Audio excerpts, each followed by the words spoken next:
DGSI की तैनाती की तनाज़े के बाद हुकूमत ने एक और मामला उलझा दिया है। हुकूमत फैसला नहीं कर पा रही है कि चेयरमैन नैब को ओहदे से हटाने का इख्तियार किसके पास होगा। पहले 6 अक्टूबर को ऑर्डिनेंस जारी करके यह इख्तियार सुप्रीम जुडिशल काउंसिल को दे दिया गया। फिर 24 दिन बाद एक और ऑर्डिनेंस जारी किया गया और चेयरमैन नैब को हटाने का इख्तियार सुप्रीम जुडिशल काउंसिल से वापस लेकर सदर मुमलिकत को दे दिया गया। और फिर ये सवाल उठा कि सदर मुमलिकत तो वज़ीर आज़म के एडवाइस पर काम करते हैं और सदर मुमलिकत किस बात में वज़ीर आज़म की मंशा के बगैर कोई काम करते हैं।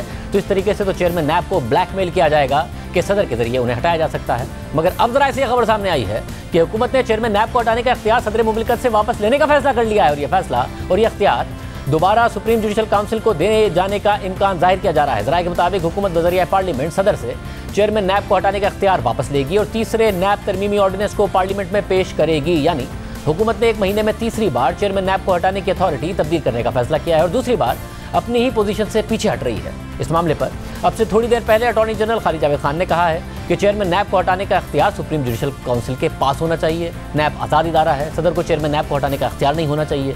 ऑर्डिनेंस कोई हतमी कानून नहीं है, पार्लियामेंट में बहस होनी चाहिए। इससे कबल वज़ीर कानून फरूख नसीम ने कहा कि जब ये बहस हो रही थी तो अटॉर्नी जनरल इस बात के हक में थे कि यह इख्तियार सुप्रीम जुडिशल काउंसिल को दिया जाना चाहिए, मगर इसमें कानूनी मसला ये था कि इसके लिए आईनी तरमीम की ज़रूरत थी और हमारे पास 2/3 अक्सरियत नहीं थी, इसलिए सदर के अलावा कोई और बॉडी नहीं थी।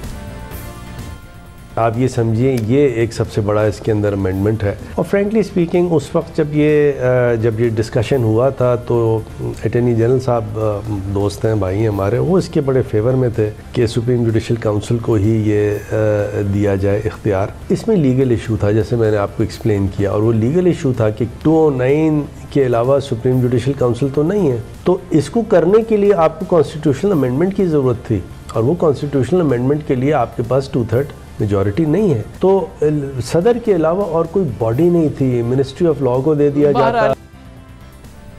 हुकूमत एक फैसला करती है, फिर उस ऑर्डिनेंस में मजीद तरमीम करके अपना फैसला दोबारा बदलती है, फिर उस फैसले को भी दोबारा तब्दील करने की खबर सामने आती है। वज़ीर कानून की एक सोच है, अटॉर्नी जनरल की एक सोच है और अब हुकूमत ने सदर से इख्तियार वापस लेकर फिर सुप्रीम जुडिशल काउंसिल को देने का फैसला किया है।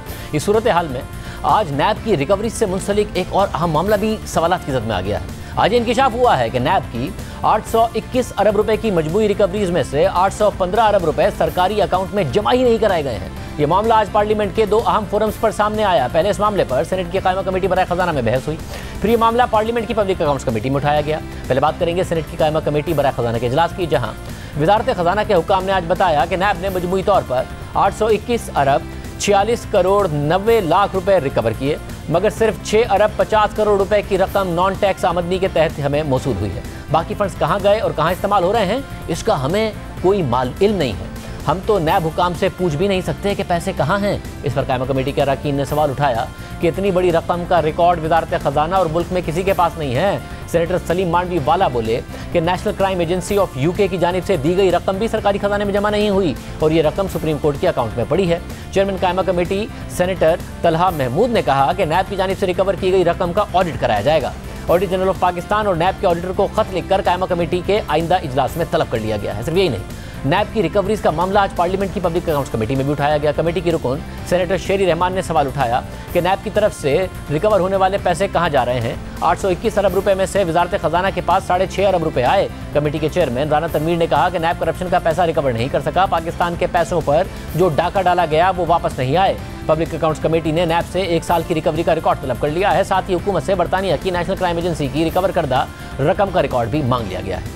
सेनेट की कायमा कमेटी बराए खजाना के इजलास में नैब की रिकवरीज के हवाले से उठाए जाने वाले सवालों पर जब हमने नैब के तर्जुमान को प्रोग्राम में शिरकत की दावत दी तो उन्होंने मौक़िफ़ इख्तियार किया कि नैब के पास डायरेक्ट और इनडायरेक्ट रिकवरीज का मुकम्मल रिकॉर्ड मौजूद है, जो हम कानून के मुताबिक स्टैंडिंग कमेटी के फोरम पर पेश कर देंगे। फिर हमने सवाल किया कि क्या आप हमें कम से कम ये बता सकते हैं कि इन रिकवरीज में से कितनी रकम हुकूमत को जमा कराई जा चुकी है। इस पर नैब के तर्जुमान ने फिर मौक़िफ़ दे दिया कि नैब के पास डायरेक्ट और इनडायरेक्ट रिकवरीज का मुकम्मल रिकॉर्ड मौजूद है, जो हम कानून के मुताबिक स्टैंडिंग कमेटी में पेश कर देंगे। यानी रिकॉर्ड अगर है तो शेयर करने के लिए नैब तैयार नहीं है अभी मीडिया के साथ। देखते हैं कि स्टैंडिंग कमेटीज़ में क्या मालूमात दी जाती हैं। ये तनाज़ात अपनी जगह पर हैं। एक तरफ हुकूमत ये फैसला नहीं कर पा रही है कि चेयरमैन नैब को हटाने का इख्तियार किसके पास होना चाहिए, तो दूसरी तरफ नए चेयरमैन नैब की तैनाती पर आज अहम पेशरफ सामने आई है। नए चेयरमैन नैब की तकरीरी का अमल शुरू करने का फैसला कर लिया गया है। आज राय से खबर भी सामने आई है कि नैब का तीसरा तरमीमी ऑर्डिनेंस जारी होने के बाद नए चेयरमैन नैब की तकरीरी का अमल नवंबर के दूसरे हफ्ते तक शुरू होने का इम्कान है। राय के मुताबिक नए चेयरमैन नैब के लिए सदर मुमलिकत पहले वज़ीर आज़म से बज़रिया ख़त नाम तलब करेंगे। सदर मुमलिकत वज़ीर आज़म से मौसूल होने वाले नाम अपोजिशन लीडर को भेजेंगे। अगर नामों पर इत्तफाक नहीं हुआ तो तैनाती का मामला पार्लिमानी कमेटी में जाएगा। ये सारे के सारे मामलात हैं, मगर उस चेयरमैन को हटा कौन सकता है, उसके लिए हुकूमत एक ऑर्डिनेंस लाके सुप्रीम जुडिशल काउंसिल को इख्तियार देती है, फिर उसे बदलती है। अब से कुछ देर पहले अटॉर्नी जनरल ने क्या कहा है, सुनिए। जब दूसरा ऑर्डिनेंस आया 6 नवंबर का, तो उसमें ये फोरम चेंज कर दिया गया और उस फोरम में अब ये पावर प्रेसिडेंट को दे दी गई है और आर्ग्यूमेंट ये है कि ये प्रेसिडेंट की सवाबदीदी पावर है। इस पे मेरी अपनी ज़ाती राय है और मैंने गवर्नमेंट को, प्राइम मिनिस्टर को कन्वे भी किया है कि मेरे ख्याल में इसमें कॉन्स्टिट्यूशनल प्रॉब्लम्स आएंगी। सबसे पहले तो नैब एक इंडिपेंडेंट इदारा है, ये और स्टैट्यूटरी कॉर्पोरेशंस, ये बॉडीज़ की तरह नहीं है और नैब की असास ही इसमें है कि एक उसका परसेप्शन और रियलिटी दोनों ये हों कि वो इंडिपेंडेंट है, इम्पार्शल है। जब आप एग्जीक्यूटिव को इवन इतना हाई ऑफिस जैसे कि सदर मुमलिकत का है, उनको भी अगर ये इख्तियार दे दें तो एक अननेसेसरी कंट्रोवर्सी में सदर मुमलिकत भी इन्वॉल्व हो जाएंगे और नैब चेयरमैन के लिए भी बड़ा एम्बैरेसमेंट होगा। खुद फैसला करती है, खुद ऑर्डिनेंस लाती है, खुद ऑर्डिनेंस में तरमीम करती है और खुद हुकूमत के अटॉर्नी जनरल वही बात कर रहे हैं जो बाकायदा तौर पर तज्ज़ियाकार सीनियर वकला कह रहे हैं कि ये काम कैसे हो सकता था। अपोजिशन एतराज़ उठा रही थी कि ये काम कैसे हो सकता था, हुकूमत ने कर दिया। अटॉर्नी जनरल की राय